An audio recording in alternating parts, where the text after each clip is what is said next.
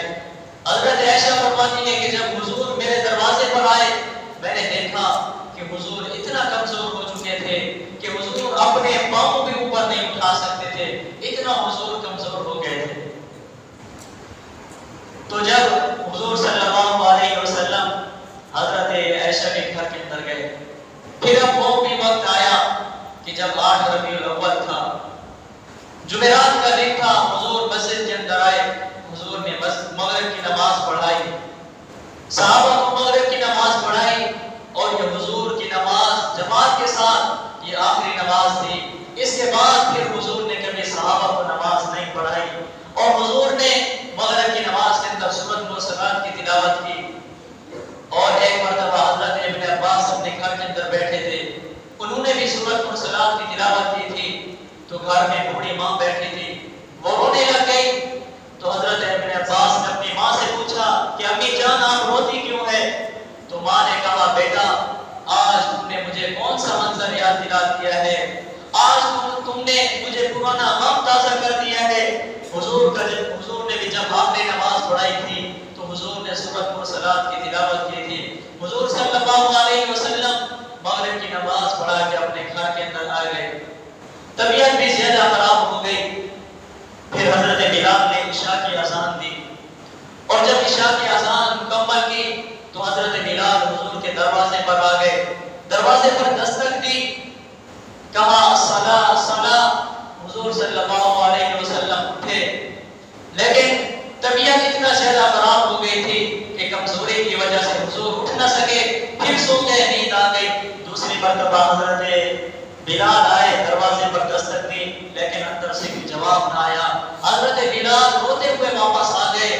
صحابہ نے دیکھا کہ وقت بھی کافی گزرتا جا رہا ہے، حضور بھی نہیں آ رہے۔ صحابہ کی چیخیں نکل گئی اور سوچنے لگے کہ پتہ نہیں شاید ہم پر کوئی ایسا بھی وقت آئے گا کہ ہم یہاں پر بیٹھے ہوں گے، آقا ہمارے درمیان موجود نہیں ہوں گے۔ وہ رونے لگ گئے۔ کچھ دیر کے بعد حضور اٹھے اور فرمایا کہ عائشہ، کیا صحابہ نے نماز پڑھ لی ہے؟ تو حضرت عائشہ نے کہا یا رسول اللہ وہ آپ کے بغیر نماز کیسے پڑھ سکتے ہیں؟ تو حضور صلی اللہ علیہ وسلم نے فرمایا کہ عائشہ مروا ابا بکر فلیصلی بالناس، ابو بکر کو کہو کہ وہ لوگوں کو نماز پڑھائے۔ حضرت عائشہ نے کہا یا رسول اللہ میرا بابا نرم دل ہے، میرا بابا آپ کا مصلی خالی نہیں دیکھ سکے گا، وہ نرم دل ہے، آپ حفصہ کے بابا حضرت عمر کو کہیں وہ نماز پڑھائیں گے۔ لیکن حضور صلی اللہ علیہ وسلم نے فرمایا کہ اے عائشہ یہ اللہ بھی نہیں مانتا اور فرشتے بھی نہیں مانتے، مومنین بھی نہیں مانتے، میں محمد بھی نہیں مانتا۔ اگر میرے مصلی پہ کھڑا ہوگا تو ابو بکر کھڑا ہوگا۔ میں بھی اپنے وجدان کے مطابق کہتا ہوں کہ اللہ نے خود کہا ہوگا کہ مروا ابا بکر فلیصلی بالناس، کہ جبرائیل جا کے میرے محبوب کو پیغام دے دو کہ سیدنا صدیق اکبر کو کہیں کہ وہ نماز پڑھائیں۔ تو حضرت سیدنا ابو بکر صدیق مصلی کی طرف جا رہے ہیں نماز پڑھنے کے لیے، قدم بھی اٹھتے جا رہے ہیں، پیچھے مڑ کے حضور کے دروازے کو دیکھتے ہیں، آنکھوں سے آنسو ہیں، وہ سوچ رہے ہیں کہ شاید حضور کہیں مجھے نظر آ جائیں، لیکن مصلی کی طرف پہنچ گئے، مصلی تک پہنچے، نماز پڑھائی، لیکن حضور واپس نہ آئے۔ پھر کچھ دن کے بعد حضرت بلال نے دوبارہ اذان دی، پھر حضور نے یہ حضرت سیدنا صدیق اکبر رضی اللہ تعالیٰ عنہ نے نماز پڑھائی۔ ایک دن حضور مسجد کے اندر تشریف لے آئے، منبر پر بیٹھے اور آ کر خطبہ دیا۔ حضور صلی اللہ علیہ وسلم نے فرمایا کہ میرے صحابہ میں تمہارے اندر رہا ہوں، ہو سکتا ہے مجھ سے کوئی غلطی ہو گئی ہو سکتا ہے میں کسی پر زیادتی کر بیٹھا ہوں۔ یہ کون فرما رہے ہیں؟ امام کائنات فرما رہے ہیں، کہتے ہیں کہ ہو سکتا ہے میں کسی پر ظلم کر بیٹھا ہوں اور اگر کوئی مجھ سے بدلہ لینا چاہتا ہے تو بدلہ لے لے، لیکن قیامت کے دن اللہ کے دربار میں مطالبہ نہ کرنا۔ حضرت سیدنا عثمان غنی رضی اللہ تعالیٰ عنہ نے بھی اپنے دور خلافت میں یہی کیا تھا، وہ بھی اپنے منبر پر بیٹھے تھے، انہوں نے کہا تھا کہ میں تمہارا خلیفہ رہا ہوں، شاید ہو سکتا ہے میں کسی پر ظلم کر بیٹھا ہوں، مجھ سے یہاں پر بدلہ لے لو، لیکن قیامت کے دن اللہ کے دربار میں مطالبہ نہ کرنا۔ تو وہاں پر ایک شخص کھڑا ہوا تھا، اس نے کہا کہ اے عثمان ایک دن ہم بازار کے اندر چل رہے تھے، تو بھی بازار کے اندر چل رہا تھا، میں بھی بازار کے اندر تھا، تم نے میرا کان مروڑا تھا، تو آج میں نے آپ سے بدلہ لینا ہے۔ تو صحابہ کی چیخیں نکل گئی، صحابہ نے کہا کہ اے نوجوان دیکھ تو صحیح یہ کون ہے؟ یہ حضور کا داماد ہے، یہ تو وہ ہے کہ جس سے فرشتے بھی حیا کرتے ہیں، تو اس سے بدلہ نہ ہے۔ حضرت سیدنا عثمان نے کہا، صحابہ کو فرمایا کہ تم سائڈ پہ ہو جاؤ، یہ آج مجھ سے بدلہ لے لے، لیکن قیامت کے دن میں رب کے دربار میں جواب نہیں دے سکتا۔ تو ادھر حضور بھی یہی فرما رہے ہیں کہ آج جس نے مجھ سے بدلہ لینا ہے بدلہ لے لے، لیکن قیامت کے دن رب کے دربار میں مطالبہ نہ کرنا۔ وہاں پر حضرت عکاشہ کھڑے ہوئے، انہوں نے کہا یا رسول اللہ ایک دن میدان جہاد میں تھے، آپ نے مجھے چھڑی ماری تھی، تو آج میں آپ سے بدلہ لوں گا۔ صحابہ کی چیخیں نکل گئی، حضرت علی آ گئے، حضرت علی نے کہا عکاشہ کو کہ اے عکاشہ مجھے لاٹھیاں مار لے، لیکن حضور کو بھی لاٹھی نہ مارنا۔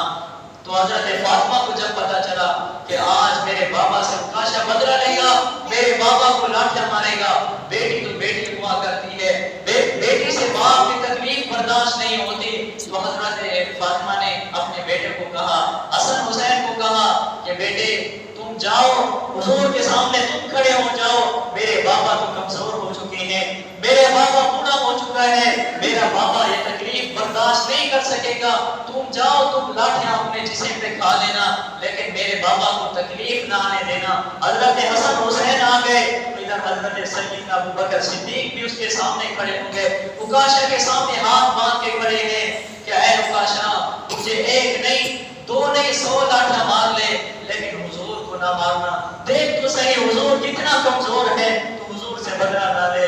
اس نے کہا نہیں میں نے بدلہ لینا ہے، تو حضور نے کہا آجا بدلہ لے لے مجھ سے۔